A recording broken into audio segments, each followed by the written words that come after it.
Morning everyone.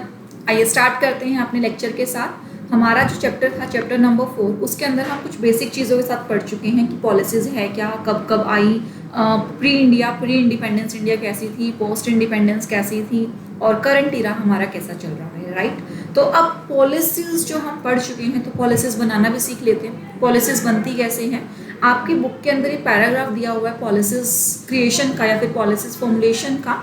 तो ये paragraph जो है ना क्लियर नहीं है। पहले पैराग्राफ से स्टार्ट करते हैं, उसके बाद इसको क्लैरिटी के साथ राइट डाउन करेंगे।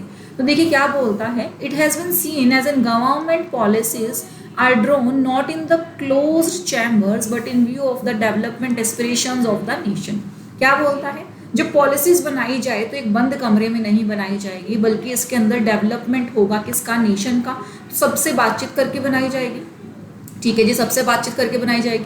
अब कोई भी लो वो किसी ना किसी मिनिस्ट्री से तो रिलेट करेगा। तो जब भी किसी मिनिस्ट्री को लगता है कि मेरा लो बनना चाहिए या मेरे एग्जिस्टिंग लो में चेंज आना चाहिए, तो वो मिनिस्ट्री बीड़ा उठाएगी। क्या उठाएगी, जिम्मेदारी। The ultimate responsibility for policy formulation lies with the concern ministry. तो मिनिस्ट्री क्या करेगी, मिनिस्ट्री अपने लोगों से सलाह मशवरा करेगी कि क्या पॉलिसी बननी चाहिए। तो मिनिस्ट्री फंक्शंस करेगी through various committee, commission and institution के साथ। तो ठीक है जी, जब स्टार्टिंग में कोई भी फॉर्मुलेशन होता है पॉलिसी का, तो ऐसे नहीं हाँ भाई कल से कंपनीज एक्ट लग जाएगा, कल से रेरा एक्ट लग जाएगा, कोई नया लो कल से ही अप्लाई हो जाएगा, ऐसे नहीं होता। उसके स्टेप्स होते हैं काफ़ी सारे। कैसे लगेगा, देखो जी, सबसे पहले जब इनिशिएट लेवल होगा यानी कि स्टार्टिंग लेवल होगा, ग्राउंड लेवल होगा हमारा, तो the records is taken with a wider consultative and participative process of engagement with the stakeholder. सबसे पहले कंसल्ट किया जाएगा, पार्टिसिपेट किया जाएगा, किनके साथ, स्टेक होल्डर्स के साथ। स्टेक होल्डर मतलब जिनका इंटरेस्ट छुपा है उस पॉलिसीज के अंदर। ठीक है जी। Then draft policies are put in the public domain. Public के कमेंट्स के लिए उसको पब्लिक के पास भेजा जाएगा, यानी कि पब्लिक डोमेन में रखा जाएगा। The policies thus framed are then implemented and their impact is felt. तो जब पब्लिक के कमेंट आएंगे, पब्लिक के सजेशंस आएंगे, उसके बाद उस पॉलिसी को कम्प्लीटली फ्रेम किया जाएगा। यानी कि पहले एक रफली सा आपने लिख लिया कि ये पॉलिसीज बननी चाहिए, सबसे ओपिनियन ले लिया, हर एक ने अपना अपना ओपिनियन दे दिया। उस ओपिनियन के बाद उस पॉलिसी को ड्राफ्ट कर लिया और उसके बाद देखा गया कि फाइनली क्या बनकर आया है, फाइनल इसका इम्पैक्ट क्या होगा। There can be several ways of implementing the policies. एक पॉलिसीज को इम्प्लीमेंट करने के बड़े सारे तरीके हो सकते हैं। For example, RBI of India is the institution to implement governments money and credit policy. RBI क्या है, मनी और क्रेडिट पॉलिसी को हमारे मैनेज करता है, पढ़ा था हमने 5 चैप्टर में। It has several instruments such as bank rate to influence the supply of money credit. बहुत सारे थे, बैंक रेट था, रेपो रेट था, रिवर्स रेपो रेट था, SLR था, CRR था। वो थे ना जो supply of money and credit को कंट्रोल करते थे, बिल्कुल उन्हीं की बात कर रहे हैं यहाँ पे। So the volume and cost of money and credit exerts its influence through the interest rate in the money market. So क्या बोलता है कि cost of money किससे लिंक अप किया था हमने, उसको interest rate से लिंक अप किया था। Thus broadly the policy influences get transmitted through institution and instrument and the concerned market where business operate. तो क्या बताना चाहता है कि कोई भी पॉलिसी जब रेगुलेट होती है तो उसके कुछ फैक्टर्स होते हैं, लाइक हमारे बैंक रेट या फिर क्रेडिट और मॉनेटरी पॉलिसीज के अंदर क्या थे, सर्टेन फैक्टर्स थे, जैसे इंटरेस्ट रेट होगा, इंटरेस्ट के साथ छेड़छाड़ की तो मार्केट में मनी का सप्लाई ऊपर नीचे हो जाता है। तो पर्टिकुलर हर एक के फैक्टर्स के जब छेड़छाड़ करते हैं या हर एक फैक्टर को ध्यान में रख के जब पॉलिसीज बनाई जाती है, तभी एक अच्छे लेवल की पॉलिसी या डिज़ायर्ड पॉलिसी क्रिएट होती है। सिर्फ इतना ही दिया हुआ है आपके मॉड्यूल के अंदर, जो कि क्लियर नहीं है, काफ़ी सारी एम्बिग्यूटी को क्रिएट करता है। कि जैसे कि पॉलिसीज़ तो आपने बताया था कि क्लास के अंदर कि जब भी पॉलिसीज़ बनेगी तो पॉलिसीज़ बनाने का अधिकार किसका है, पार्लियामेंट का है। अब यहाँ पे तो पार्लियामेंट का कहीं नाम नहीं आया, तो इसको स्टेप बाय स्टेप करते हैं। हमारे देश में लॉ बनाने का अधिकार सिर्फ एक अथॉरिटी को है, एक टीम को है। उस टीम का नाम क्या है, लेजिस्लेटिव टीम। अब उस लेजिस्लेटिव टीम में कौन आते हैं, उस लेजिस्लेटिव टीम में आती है हमारी पार्लियामेंट, चाहे वो स्टेट लेवल पे हो चाहे वो सेंट्रल लेवल पे हो। स्टेट लेवल पर आएंगे तो हमारी विधानसभा, विधान परिषद, सेंट्रल लेवल पर आएंगे तो हमारी लोकसभा और राज्यसभा। तो अधिकार किसका है, पार्लियामेंट का, चाहे स्टेट या फिर सेंट्रल। सेंट्रल लॉ बनाना है तो पार्लियामेंट सेंटर की लगेगी, स्टेट लॉ बनाना है तो स्टेट पार्लियामेंट के पास जाएगा। ठीक है जी, इतना क्लियर। चलिए जी, अब पॉलिसी को देखते हैं स्टेप बाय स्टेप, यानी कि फॉर्मुलेशन ऑफ पॉलिसी, स्पेलिंग गलत हो गई है पॉलिसी की, so formulation of policy step by step, point wise लिखेंगे इसे, और इसे आपको नोटबुक में नोट करना ही करना पड़ेगा, कोई चांस नहीं है आपके पास, ठीक है जी। फर्स्ट पोर्शन लिखो। फर्स्ट पॉइंट क्या है आपका, कोई भी लो बनाने के लिए सबसे पहले तो हमें पता होना चाहिए कि लो है, ठीक है जी। लो आता कब है, लो जब आता है जब डिमांड जनरेट होती है। अब ये डिमांड वो वाली डिमांड नहीं है कि हमें कुछ खाना है तो डिमांड जनरेट कर दी। अब हमारी पब्लिक है, हमारी जनता है जो परेशान हो रही है किसी लो से, तो वो डिमांड जनरेट करेगी कि इस लो में सुधार आना चाहिए, या फिर पब्लिक को लगता है कि किसी नए लो की रिक्वायरमेंट है। यानी कि जब भी कोई लो बना होगा कभी ना कभी तो वो नया होगा।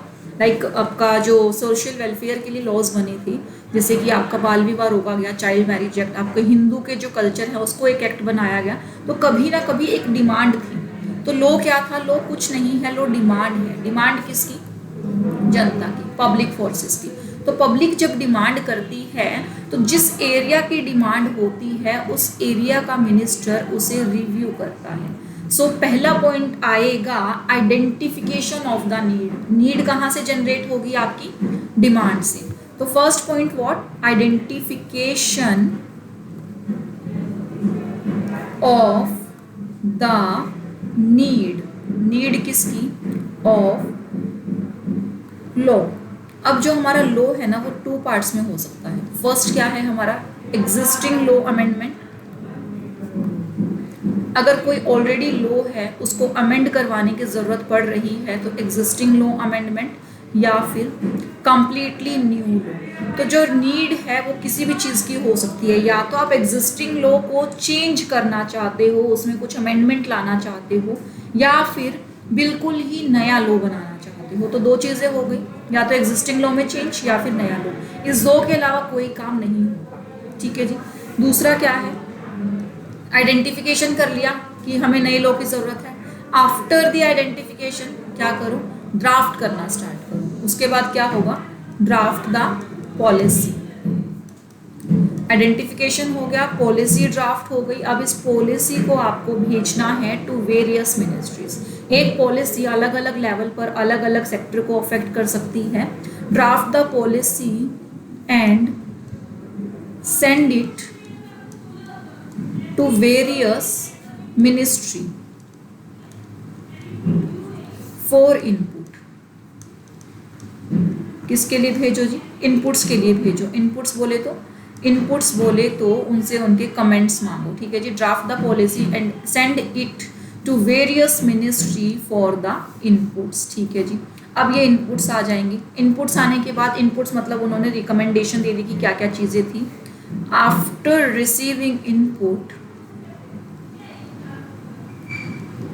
After receiving inputs,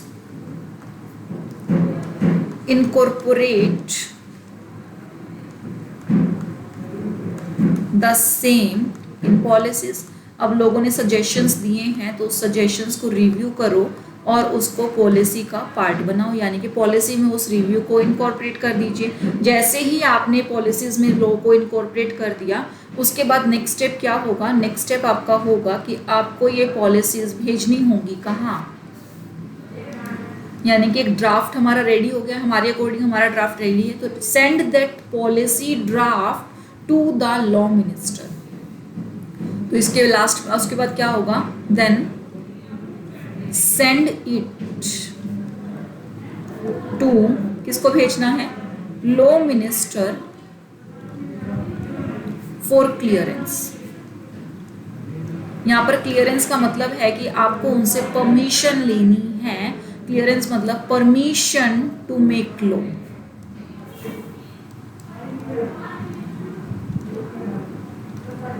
for permission to make law, कि हम लोग ऐसा लॉ बनाना चाहते हैं, क्या बना ले। जैसे ही लॉ मिनिस्टर ओके करेंगे, आफ्टर परमिशन, इसको दो जगह भेजना होता है। सेंड इट, एक तो भेजो कैबिनेट के पास, दूसरा भेजो किसके पास, पब्लिक डोमेन के पास। कैबिनेट वो एरिया है जहाँ पर आपके दिग्गज मिनिस्टर बैठे होते हैं जिन्हें अच्छा लेवल ऑफ एक्सपीरियंस होता है। पब्लिक डोमेन में आपके पब्लिक स्टेक होल्डर बैठे होते हैं, पब्लिक के लोग होते हैं, डिफरेंट डिफरेंट मिनिस्ट्रीज होती है जो इसको देख सकती हैं। अगर उन्हें लगता है कि ये लो गलत आ रहा है या इसके अंदर कुछ ऐड ऑन होना चाहिए, किसी पॉइंट को डिलीट करना चाहिए, तो वो अपने ओपिनियन सबमिट करा सकते हैं ऑन द पब्लिक डोमेन। जैसे ही ये पब्लिक डोमेन पे अपने ओपिनियन सबमिट करवाएंगे, ये कंसर्न मिनिस्ट्री को मिलेंगे जिसने भी लॉ पब्लिश किया है, जिसने भी यहाँ पर इसको डाला है पब्लिक डोमेन में। जैसे ही ओपिनियन आए, you have to refer those opinion to the cabinet. जैसे ही कैबिनेट ने पॉलिसी को पढ़ा, ओपिनियंस को पढ़ा, कैबिनेट क्या दे देगा? अप्रूवल या फिर रिजेक्शन। अगर अप्रूवल मिलती है तो हम बात करेंगे अप्रूवल के बाद की। आफ्टर अप्रूवल, यानी कि कैबिनेट ने अप्रूवल दे दी, after approval send it to parliament. यानी कि अब बिल कहाँ इंट्रोड्यूस हो गया है? पार्लियामेंट में। जैसे ही पॉलिसी को अप्रूवल मिल जाती है कैबिनेट से, पॉलिसी अपनी कन्वर्ट हो जाती है बिल के अंदर। After approval send the policy to the parliament, send the bill to the parliament. अब पार्लियामेंट में जब ये बिल जाएगा तो पार्लियामेंट के लोग इसको सीधा सीधा वेलकम नहीं करेंगे। क्या बोलेंगे? मैं अभी सीधा इस पर डिस्कशन स्टार्ट नहीं करूंगा। Parliament will refer it to committees. Parliament will refer the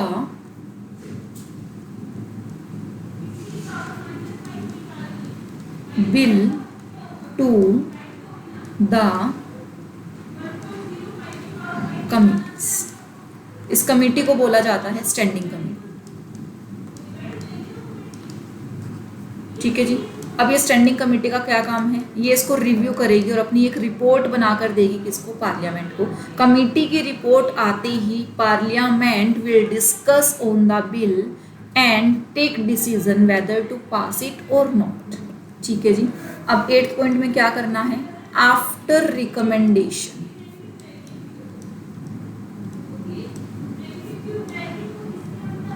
किसका रिकमेंडेशन आया आपका? Of standing committee.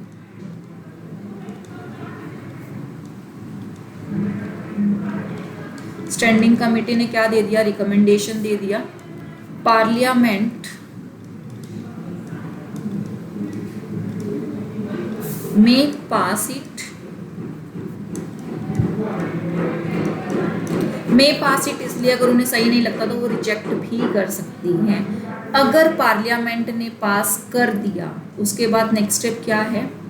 After approval from both the houses. Parliament का मतलब हमारे दोनों हाउसेस से क्लियर हो गया। After approval from both houses, यानी कि after approval from parliament, send it to law ministry. Again ये लॉ मिनिस्ट्री पे जाएगा, यानी कि लॉ बनने से पहले लॉ मिनिस्ट्री के दर्शन करके आता है, लॉ बनने के बाद लॉ मिनिस्ट्री में जाता है। अब ये लॉ मिनिस्ट्री में जाएगा फॉर स्क्रूटनी। स्क्रूटनी का मतलब होता है इन डेप्थ चेकिंग, यानी कि लॉ बन चुका है, बिल पास हो चुका है, लॉ नहीं बना अभी, बिल पास हुआ है। बिल पास होने के बाद जाएगा स्क्रूटनी में, इसमें कोई कमी तो नहीं है। आफ्टर स्क्रूटनी, अगर सब कुछ ठीक होगा, after scrutiny send this bill किसको? टू प्रेसिडेंट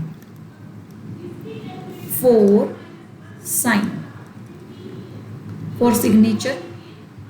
तो प्रेसिडेंट के पास भेज दिया जाता है जी सिग्नेचर के लिए। अब प्रेसिडेंट चाहे तो उस पर साइन करे, प्रेसिडेंट चाहे तो उस पर इंक्वायरी बिठाए। प्रेसिडेंट को लगता है कि इस बिल के लिए मुझे पूछताछ करनी चाहिए तो प्रेसिडेंट पूछताछ भी कर सकता है। सो प्रेसिडेंट में cross verify the bill before signing. वो चाहे तो उसे वेरीफाई कर सकता है साइनिंग से बिफोर, और जैसे ही साइन हो जाता है, after signing put it in the official gazette for intimation to the public. जैसे ही प्रेसिडेंट ने साइन किए, after the sign of president, यानी कि साइनिंग के बाद क्या होगा? ये पब्लिश हो जाएगा in the official gazette. Official gazette is a like of government newspaper, जिसमें गवर्नमेंट अपने जब भी नए लॉज लाती है, कोई भी नया प्रोविज़न लेकर आती है, नए रूल्स लेकर आती है, नई पॉलिसीज लेकर आती है, तो वो ऑफिशियल गजेटे में पब्लिश करती है। सो प्रेसिडेंट उसको क्रॉस वेरीफाई करेगा और उस बिल को साइन करने के बाद उसे कहाँ भेज देगा? ऑफिशियल गैजेटे के अंदर, यानी कि जिस दिन ऑफिशियल गैजेटे में आएगा उसी दिन से आपका जो लॉ है वो नोटिफाई हो जाता है for the common public. Public को तब तक नहीं पता चलेगा लॉ का कि लॉ एप्लीकेबल हो चुका है, तब तक वो ऑफिशियल गैजेटे में ना आ जाए। ऑफिशियल गैजेटे में जिस स्टेट से आता है उसके बाद जाकर वो कहीं इम्प्लीमेंट होता है आम जनता पर, पब्लिक पर, जिनके लिए एक्चुअल में वो पॉलिसीज बनाई गई है। सो एक पॉलिसी को बनने के लिए इन 11 मेजर स्टेप से प्रोसीड होना पड़ता है, इन मेजर स्टेप से निकलना पड़ता है, उसके बाद कहीं जाकर आपकी क्या बनती हैं? पॉलिसीज बनती हैं। ठीक है जी, चलिए जी आगे चलते हैं। आगे है हमारे पास type of government policies by intended impact. Type of policies पढ़ने के लिए उससे पहले हम कुछ डेफिनेशंस पढ़ लेते हैं पॉलिसीज की। ये जो डेफिनेशंस है ये आपकी बुक्स के अंदर नहीं है, बट ये एक इम्पोर्टेंट पार्ट है। इम्पोर्टेंट इसलिए है कि इससे अभी भी क्वेश्चन पूछे जा सकते हैं, ये जनरल पार्ट है। पहले डेफिनेशंस होती थी बट अभी अमेंड हो गया है तो डेफिनेशंस को हटा दिया गया है, बट फिर भी हम इसको कवर करेंगे। ठीक है जी, क्या क्या चीज़ें हैं हमारे पास? डेफिनेशन लिख लीजिए। डेफिनेशन हमारी स्टार्ट होती है, एक पर्सन है कौन? Gabriel almond. कौन है? Gabriel almond. इन्होंने क्या बोला? इन्होंने पॉलिसी के बारे में बोला था कि पॉलिसी क्या है? पॉलिसी कुछ भी नहीं है, policy is a set of interaction. ये सेट ऑफ इंटरेक्शन है। इंटरेक्शन किसके बीच में होगा? पब्लिक और गवर्नमेंट के बीच में सेट ऑफ इंटरेक्शन है। कैसे इंटरेक्शन? जिनका कोई स्ट्रक्चर है, हैविंग स्ट्रक्चर्स, यानी कि किसी का कोई फॉर्मेट है, तो ऐसे सेट ऑफ इंटरेक्शन है जिनका फॉर्मेट है, प्लस ये सारे के सारे स्ट्रक्चर अपना काम बखूबी करते हैं, and each of which following it's functions, या फिर परफॉर्म इट्स फंक्शंस, जो कि अपना अपना काम करते हैं। अभी हम देख कर आए कि पॉलिसी क्रिएट करने के लिए उसको 11 तरह के ढांचों से निकलना पड़ेगा। 11 तरह का, यानी कि एक स्ट्रक्चर क्रिएट हुआ है कि उस स्ट्रक्चर से उसे निकलना पड़ेगा। तो first step, second step, third step, fourth step, fifth step, वो 11 स्टेप थे टोटल। तो यानी कि हर एक स्टेप अपना काम करता है, हर एक स्ट्रक्चर अपना काम करता है, हर एक फंक्शन अपना काम कर रहा है, बिल्कुल कर रहा है। तो जब आप काम करते रहते हो, इस काम को बोला जाता है आपका continuous process.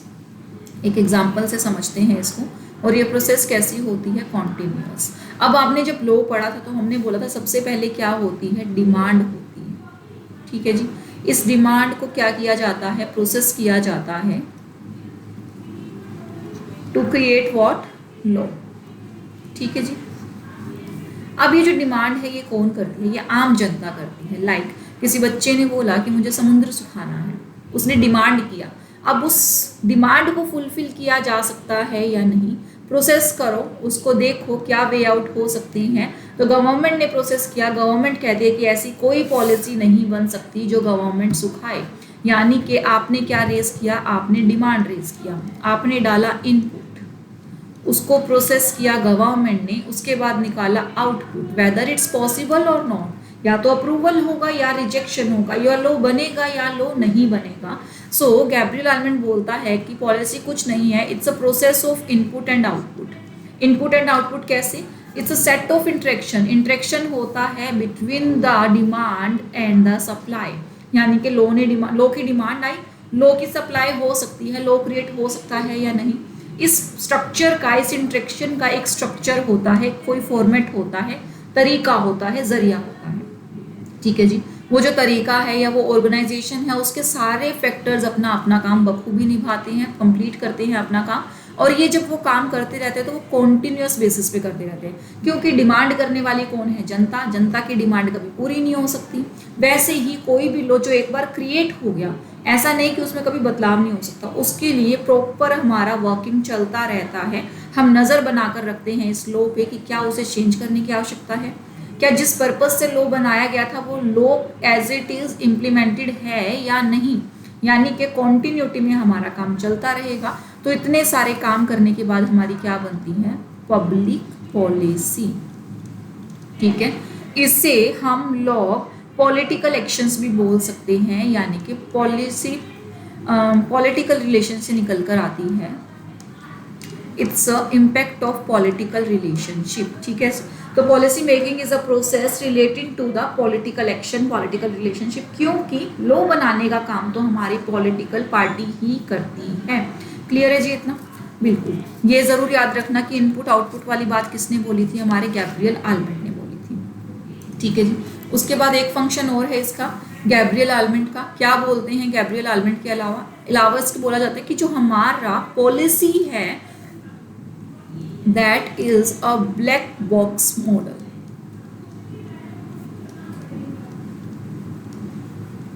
Black box model, अब ये ब्लैक बॉक्स मॉडल कुछ नहीं है, एक काला डिब्बा है, काले डिब्बे का मॉडल है। अब ये काला डिब्बा कैसे, काला डिब्बा ऐसे जैसे हम चिट्ठियां डालते हैं किसी डब्बे में डालते हैं, वैसे ही हम फीडबैक डालते हैं। अब जब हम फीडबैक डालते हैं तो उसका साधारण नाम तो हो गया फीडबैक पॉलिसी, बट उसको थोड़ा सा क्रिटिकल नाम देने के लिए हमने उसको बोल दिया क्या, ब्लैक बॉक्स मॉडल, काला डब्बा जिसमें अपने फीडबैक्स डाले जाएंगे, जिसमें अपने रिप्लाईज डाले जाएंगे, इसे फीडबैक भी बोलते हैं। इसका थ्योरिस्ट बहुत महान इंसान हमारे डेविड ईस्टन साहब हैं।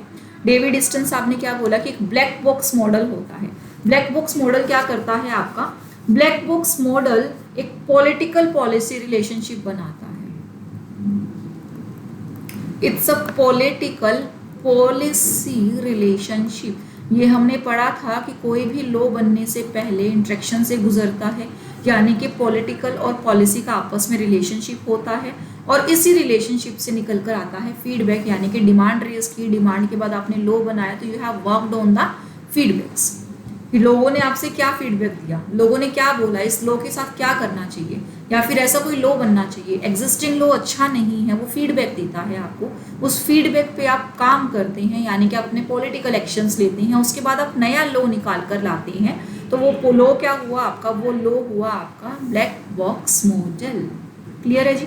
ठीक है जी। इसके बाद हमारे पास एक पर्सन और है, डेफिनेशंस खत्म नहीं होती हैं, एक पर्सन और हैं जिन्होंने डेफिनेशंस दी है। वो क्या डेफिनेशंस दी हैं हमारे पास, आइए चेक करते हैं।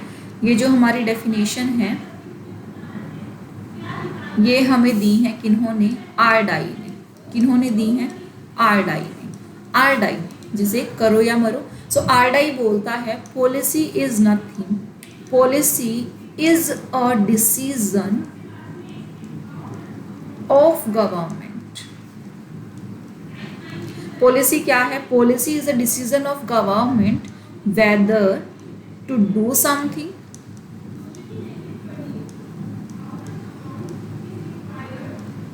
या फिर नॉट टू डू समथिंग, या तो कुछ करो या कुछ ना करो। अगर आपने बोला कि आपको कोई काम करना है, टू डू समथिंग के लिए पॉलिसीज बनाई है तो पॉलिसीज अलग नेचर की होंगी, नॉट टू डू समथिंग के लिए पॉलिसीज बनाई हैं तो आपकी पॉलिसीज अलग नेचर की होंगी। लाइक जब आपको बोला जाए कि ये काम आपको नहीं करना तो आपको रिस्ट्रिक्ट किया जाएगा, तो नॉट टू डू के टाइम पर जो पॉलिसीज बनेंगी वो कौन सी पॉलिसीज होंगी, हमारी रेस्ट्रिक्टिव पॉलिसीज होंगी। टू डू में जो पॉलिसीज बनेंगी वो तरह तरह की हो सकती हैं, वो हो सकती है हमारी फैसिलिटेटिव पॉलिसी, वो हो सकती है हमारी रेगुलेटिव पॉलिसी, वो हो सकती है हमारी पॉलिटिकल या फिर हम लोगों की प्रोटेक्टिव पॉलिसी। ठीक है जी, तो अलग अलग तरीके से हमारी पॉलिसीज हो सकती हैं। ठीक है जी। उसके बाद आरडाई के बाद एक पर्सन और है जिन्होंने पॉलिसीज बनाकर दी, उनका नाम क्या है, रिकार्ड रॉस। क्या नाम है उनका, रिकार्ड रॉस। इन्होंने क्या बोला, इन्होंने बहुत ज़्यादा कुछ नहीं बोला, इन्होंने बोला policy is not a decision, policy decision नहीं है, policy is not a decision, तो क्या है, पैटर्न ऑफ एक्टिविटीज। इसमें बड़े सारे काम करने पड़ते हैं, तो उन काम को करने के तरीके को, उस पैटर्न को हम क्या बोलते हैं, उस पैटर्न को एक्टिविटी बोला जाता है। ये काम किसने किया, रिकार्ड रॉस ने किया। क्लियर है जी? चलिए जी, इसके बाद स्टार्ट हो जाते हैं अब यहाँ पर टू डू और नॉट टू डू से हमें पता चला कि कुछ पॉलिसीज आएंगी, काइंड ऑफ पॉलिसीज। अब उन काइंड ऑफ पॉलिसीज को हमने कुछ इस तरीके से बाइफरकेट किया है, आइए चेक करते हैं। पहला बाइफरकेशन कहता है कि पॉलिसीज प्रोटेक्टिव हो सकती हैं, दूसरा कहता है कि रेस्ट्रिक्टिव हो सकती हैं, तीसरा कहता है रेगुलेटिव हो सकती हैं, और चौथा क्या कहता है, फैसिलिटेटिव हो सकती हैं। Now what is protective, what is restrictive, what is regulative and what is facilitative. पहले तो मैं ये बता दूं कि जो 4 कैटेगरीज आपको दी हुई हैं ये आपकी एक्सक्लूसिव नहीं है, एक्सक्लूसिव नहीं है, इंक्लूसिव है। इंक्लूसिव का मतलब होता है कि इस लिस्ट में और भी नाम शामिल किए जा सकते हैं। एक्सक्लूसिव का अगर होती तो इसका मतलब होता कि इस लिस्ट में ये 4 हैं, मतलब 4 ही हैं, इसके अलावा कोई और नाम आप ऐड नहीं कर सकोगे। ये 4 मेजर कैटेगरीज बनाई गई हैं, इसके अलावा और कैटेगरीज हो सकती हैं, लाइक एक पॉलिसीज हो सकती हैं आपकी distributive policy, socio economic policy या सोशियो वेलफेयर पॉलिसी। पॉलिसी का हमें नेचर देखना है कि पॉलिसी किस नेचर की है। अगर पॉलिसी किसी को प्रोटेक्ट करने के लिए बनाई जाती है तो वो है प्रोटेक्टिव पॉलिसी। अगर पॉलिसी किसी चीज़ की रेस्ट्रिक्शंस के लिए लगाई जाती हैं तो वो क्या है, रेस्ट्रिक्टिव पॉलिसी। पॉलिसी किसी बिजनेस को रेगुलेट करने के लिए लगाई जा रही है तो वो है रेगुलेटिव पॉलिसी। आपको कोई फैसिलिटी या आपकी डेवलपमेंट या आपके भले के लिए काम हो रहा है, that is your facilitative policies. उसके अलावा अगर सरकार अपना खजाना लोगों में बांट रही है वो क्या है, डिस्ट्रीब्यूटिव पॉलिसीज।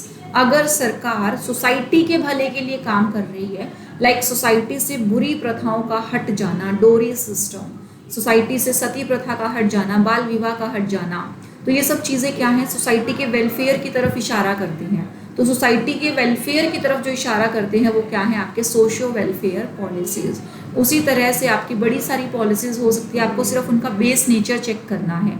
इसका कहने का मतलब ये है, अगर MCQ क्वेश्चन आता है आपके पेपर में और एक पॉलिसी दी हुई है तो उसका आंसर ये मत समझना कि इन 4 में से ही कोई एक होगा, कोई दूसरी पॉलिसी भी उसका आंसर हो सकती है। पता कैसे चलेगा, क्वेश्चन पढ़ के पता चलेगा। अलग अलग टाइम पे अलग अलग क्वेश्चन आए थे, जैसे लास्ट टाइम एक क्वेश्चन था कि डाइवोर्स एक्ट के अंदर रिफॉर्म्स आया, reforms in the divorce act is the part of which policy, protective, restrictive, regulative या फैसिलिटेटिव। मेजरली बच्चे फैसिलिटेटिव पे टिक करके आए थे, लेकिन इसका आंसर आना था सोशियो वेलफेयर पॉलिसी। अगर इकोनॉमी का फायदा हो रहा है तो इकोनॉमिक पॉलिसी। टैक्सेशन मैटर आते हैं तो हमारे पास आती है फिस्कल पॉलिसी, ठीक है जी। और अगर एक्सपोर्ट इंपोर्ट की बात करते हैं तो हमारे पास आती है एग्जिम पॉलिसी। उसी तरह से अगर हम इंडस्ट्रीज़ के वेलफेयर की बात करते हैं तो वहाँ पर हमारे पास इंडस्ट्रियल पॉलिसी भी आती है, जैसे कि आपका LPG, liberalisation, privatisation and globalisation, वो इंडस्ट्रियल पॉलिसी का पार्ट है। Monetary policy, credit policy, monetary policy यानी कि मॉनेटाइजेशन डिमोनेटाइजेशन से रिलेटेड, क्रेडिट पॉलिसी क्रेडिट के रेट्स के साथ रिलेटेड। तो हर एक पॉलिसी का एक टाइप होता है। फिस्कल पॉलिसी में आते हैं आपके गवर्नमेंट के बजट, टैक्सेशन रिलेटेड मैटर्स, ठीक है जी।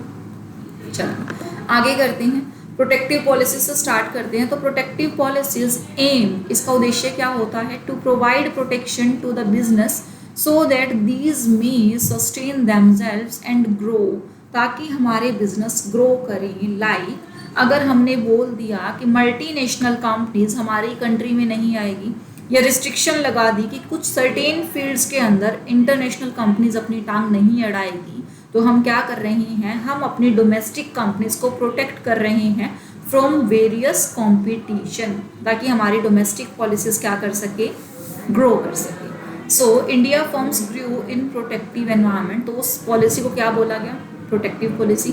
ये एक एग्जाम्पल है, कोई और भी हो सकता है। लाइक लॉकडाउन लगा था अभी कोविड के अंदर, तो लॉकडाउन के अंदर क्या किया था, लॉकडाउन में लोगों को प्रोटेक्ट करने की कोशिश की गई थी, protect from the Covid, from the external environment. तो हमने कौन सी पॉलिसीज बनाई थी, प्रोटेक्टिव। जनरली जब हम प्रोटेक्टिव पॉलिसीज बनाते हैं तो उसका एक पार्ट रिस्ट्रिक्टिव भी होता है। रेस्ट्रिक्टिव मतलब किसी एक के लिए रेस्ट्रिक्शन, तब जिसके लिए रेस्ट्रिक्शंस लगा रहा है वो क्या है आपके लिए restrictive. Like put a curb on the business growth lest it end should become detrimental to the interest of the consumer and public at large. जब आप एक रोक लगा देते हो बिजनेस ग्रोथ पर या फिर उनका कोई इंटरेस्ट रोक कर रख लेते हो तो वो पॉलिसीज क्या होंगी, रेस्ट्रिक्टिव पॉलिसी होंगी। For example growth of a firm into monopoly and dominant position को खत्म कर दिया गया था। जब रोक लगा दी गई कि मार्केट में मोनोपोली नहीं कर सकते आप, तो आपने रेस्ट्रिक्ट कर दिया। And do it with economic power and such that it may exploit consumers with imposing on them higher price और कॉम्प्रोमाइज ऑन क्वालिटी। रीजन क्या था, क्योंकि मोनोपोली से आप अपनी मर्जी के मालिक हो जाते हो, आप कोई भी प्राइस चार्ज करते हो, हाई प्राइस चार्ज करते हो, तो हमारी जनता का शोषण करते हो। Practice has sought to check concentration of economic power in few hands. The act was subsequently repealed and now the Competition Commission looks into this aspect. So restrictive policies क्या करती हैं, restrictive policies आपको restrict करती हैं from doing something. Like Covid के अंदर again आपके ऊपर restrictive policies भी लगी थी कि आप घर से बाहर नहीं जा सकते, ठीक है जी। तो उसका नज़रिया है, आप प्रोटेक्टिव की तरीके से देखना चाहते हो, रेस्ट्रिक्टिव की तरीके से।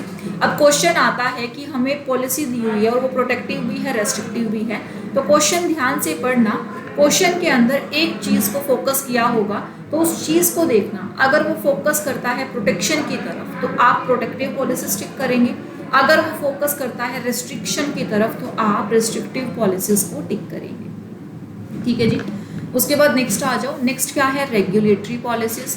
रेगुलेटरी पॉलिसीज वो पॉलिसीज होती हैं जो बिजनेस को कंडक्ट करने के लिए लगाई जाती हैं, यानी कि like coordination and control over traffic, rules of the game must be set. अब बिजनेस करना है, अब बिजनेस में ट्रैफिक यानी कि कंपटीशन ज़्यादा है, अब सबके बीच में कंट्रोल बनाकर रखना है, कोऑर्डिनेशन बनाकर रखना है, तो कंट्रोल तो होना चाहिए, गेम तो होने चाहिए, सिस्टम्स के रूल तो होने चाहिए। तो रूल्स बनाने के लिए हम लोगों के रेगुलेटरी डिपार्टमेंट काम करते हैं। रेगुलेटरी डिपार्टमेंट जो हम लोग 5th चैप्टर में पढ़ के आए थे उन्हीं का जिक्र है यहाँ पर। अब वो अपने बिजनेस को करने के लिए यानी कि पर्टिकुलर गवर्नमेंट इंस्टीट्यूशन अपने इंडस्ट्री को मैनेज करने के लिए रूल्स बनाती हैं, रेगुलेशन बनाती हैं, उनको काम करने का तरीका सिखाती हैं। तो वो चीज़ें क्या होती हैं हमारी, वो चीज़ें होती हैं हमारी रेगुलेटरी पॉलिसीज में कन्वर्ट। यानी कि while freedom to carry on business is fundamental yet like coordination and control over traffic is necessary. तो गेम के रूल सेट करना ज़रूरी है, यानी कि बिजनेस करने के तरीके बताना ज़रूरी है, वरना तो भ्रष्टाचार बढ़ सकता है, तहस नहस हो सकती हैं चीज़ें। अगला क्या है, अगला है हमारे पास फैसिलिटेटिव एंड डेवलपमेंट पॉलिसीज। इस पॉलिसीज़ में क्या होता है, ये पॉलिसी आपको फैसिलिटी प्रोवाइड करती हैं, आपकी डेवलपमेंट के लिए काम करते हैं। कोई भी स्किल ओरिएंटेशन प्रोग्राम हो गया, आपके अंदर कोई स्किल डेवलप करना है, या स्मॉल एंटरप्राइजेस के भले के लिए कोई काम करती है। लाइक 2 एग्जांपल दिए हुए हैं आपके पास, MSME। तो ये क्या करते हैं, जो आपके नए नए एंटरप्रेन्योर आ रही हैं या फिर स्मॉल लेवल के बिजनेस आ रही हैं, उनकी डेवलपमेंट के लिए काम करता है, उनको तरह तरह की फैसिलिटीज़ प्रोवाइड कराता है ताकि वो बिजनेस ग्रो कर सके अपना। या फिर NSDC जो अपनी जनता के अंदर स्किल डेवलपमेंट का काम करती है, अपनी एम्प्लॉयज़ को स्किलफुल बनाती है, तो वो क्या कर रही हैं, आपको फैसिलिटी प्रोवाइड कर रही हैं। तो ये काम हो गया आपका फैसिलिटेटिव नेचर का, डेवलपमेंट नेचर का। इसी के साथ ये आपको प्रोवाइड करती हैं कोई भी स्किल जो आपकी डेवलपमेंट के लिए फ़ायदेमंद है, और इसीलिए ये पॉलिसीज़ बनाती हैं क्या, फैसिलिटेटिंग पॉलिसी यानी कि फैसिलिटेटिव पॉलिसीज़। इसी के साथ आपकी बुक के अंदर पॉलिसी के जो टाइप्स हैं वो खत्म। पॉलिसीज़ के बाद अभी आगे हमें पढ़ना है LPG यानी कि लिबरलाइजेशन, प्राइवेटाइजेशन एंड ग्लोबलाइजेशन। थोड़ा सा फॉरेन फंडिंग के बारे में पढ़ेंगे, FDI एंड FII, वो अपने नेक्स्ट लेक्चर के अंदर हम पढ़ेंगे। तब तक इन चीज़ों को बुक से लाइन टू लाइन ज़रूर रीड करिएगा, ठीक है जी। Thank you.